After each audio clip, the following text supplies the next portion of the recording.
ከትናንት ጋር ሰላም ስለመፍጠር ነው። ትናንትና በጊዜ ሩቅ ቢመስልንም በአእምሮአችን ግን ትናንትና ከኛ ጋር ነው ያለው። ስለዚህ ብዙዎቻችን በትናንትና ውስጥ ነው የምንኖረው። ትናንት ያደረግነው፣ ትናንት የወሰንነው፣ ትናንትና የደረሰብን መከዳት ወይም ትናንት የተሳሳትነው ስህተት፣ ትናንትና የደረሰብን በደልና ክፉ ነገር ሁሉ እንደ አዲስ በእኛ አእምሮ ውስጥ ይመላለሳል። ይህ በዛሬ ውሳኔያችን አሁን ባለው ህይወታችን በእያንዳንዱ የህይወት ምዕራፋችን ጣልቃ እየገባ ይረብሸናል። ዛሬን በግልጽ እንዳናይ፣ ነገን ደግሞ እንድንፈራ ያደርገናል።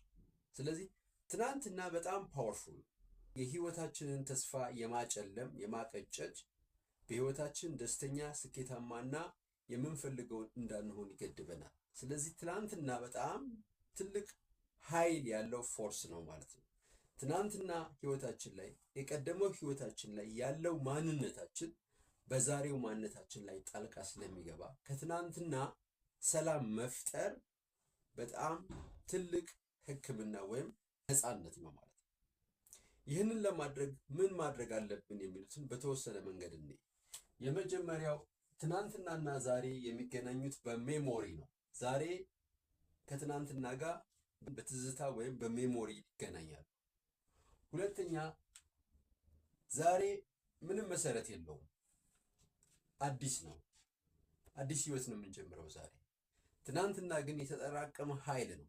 ይህ የተጠራቀመ ኃይል ዛሬን መጫን፣ ዛሬ ላይ ተጽዕኖ መፍጠር ይችላል። ስለዚህ ትናንትናን ማከም ያስፈልጋል ማለት ነው።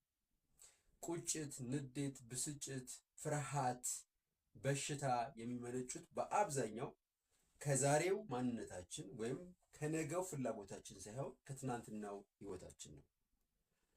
ይሄንን ከትናንትና ጋር ሰላም ካላወረድን፣ ከትናንትና ጋር ካልታረቅን ዛሬን አናጣጥምም፣ ነገን ደግሞ በተስፋ አናይም ማለት ነው።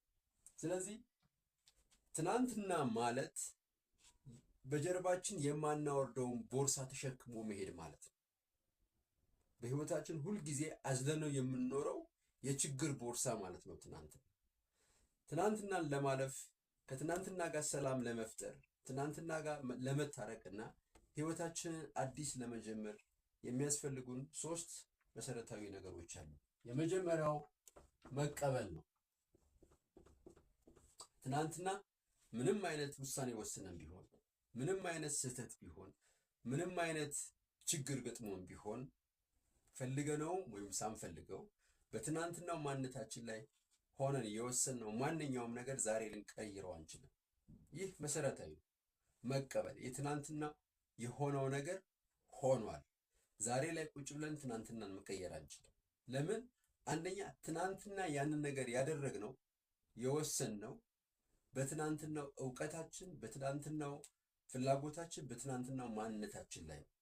ስለዚህ ዛሬ ሪፈረንስ ፖይንት ወይም ዛሬ ማጣቀሻ መሆን አይችልም። ስለዚህ ትናንትና የሆነውን እንደሆነ መቀበል፣ መካድ፣ ሰው ብሌም ማድረግ ወይም ሰውን ተጠያቂ ማድረግ አያዋጣም። የሚያዋጣው ትናንትና የሆነውን እንደሆነ መቀበል ብቻ ነው። ሁለተኛው ፎርጊቭ ወይም ይቅርታ ማድረግ ነው። ትናንት ለበደሉን፣ ላስቀየሙን ወይም ደግሞ ከአሁን በፊት ክፉ ነገር ለሰሩብን ሰዎች ሁሉ ይቅርታ ማድረግ አለብን። ለራሳችንም ላጠፋነው ጥፋት ሁሉ ይቅርታ ማድረግ አለብን።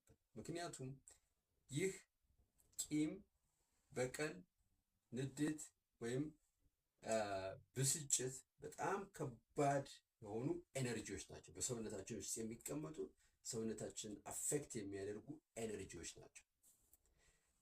ይቅርታ ስናደርግ ራሳችንን ከዚህ ኤነርጂ ከዚህ ኔጌቲቭ ኤነርጂ ነው ነፃ የምናወጣው ማለት ነው። እነኚህን ኔጌቲቭ ኤነርጂዎች ከውስጣችን ሳናወጣ ፎከሳችን አይስተካከልም፣ አቴንሽን አይኖረንም፣ ከሰዎች ጋር መግባባት አንችልም፣ በራሳችን መተማመን አንችልም። ከባድ የሆነ ሳይኮሎጂካል እና ባዮሎጂካል ጫና ወይም ችግር ይፈጥሩብናል ማለት ነው። እነኚህን ሁሉ ለመቋቋም የመጀመሪያው ነገር በውስጣችን ያለ ኔጌቲቭ ኤነርጂ ቂም፣ በቀል፣ ቁጭት፣ ንዴት፣ ብስጭት እነኚህን ሁሉ ማስወጣት አለብን ማለት ነው። እነኚህን ለማስወጣት በጣም ወሳኙ መሳሪያ ይቅርታ ማድረግ ነው። የመጨረሻው መማር ትምህርት ነው። ከገጠመን ከቀድሞ ህይወታችን ምን ተማርን? ከቀድሞ ህይወታችን ምን ጥሩ ነገር ልንወስድ እንችላለን? የትኛውን ነገር ወስደን በአሁኑ ህይወታችን ወይም በሚመጣው ህይወታችን እንደ ስንቅ ልንጠቀም እንችላለን የሚለው ላይ ማተኮር፣ ክፋቱ መጥፎ ላይ ብቻ ሳይሆን ከባለፈው ህይወታችን ጥሩ ጥሩን መውሰድና ያንን እንደ ትምህርት መቅሰም ለህይወታችን ጥሩ መሰረት ይሆናል ማለት ነው። ስለዚህ ከትናንትና ጋር ሰላም ማውረድ፣ ከትናንትና ጋር መታረቅ፣ ትናንትናን ይቅር ማለት፣ ከትናንትና ጋር ፍቺ መፈጸም ለዛሬና ለነገ ህይወታችን በጣም ወሳኝ ነው። ትናንትና እየመጣ በህይወታችን ጣልቃ የሚገባ ከሆነ ዛሬን አናሳካም፣ ነገን አናሳካም። ይህ ደግሞ ደስታችን ይነጥቀናል፣ ድብርታም ያደርገናል፣ በሽተኛ ያደርገናል ማለት ነው።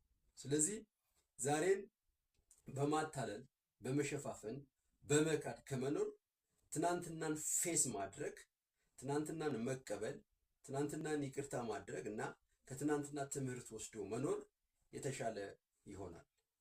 ሞክሩት። አመሰግናለሁ።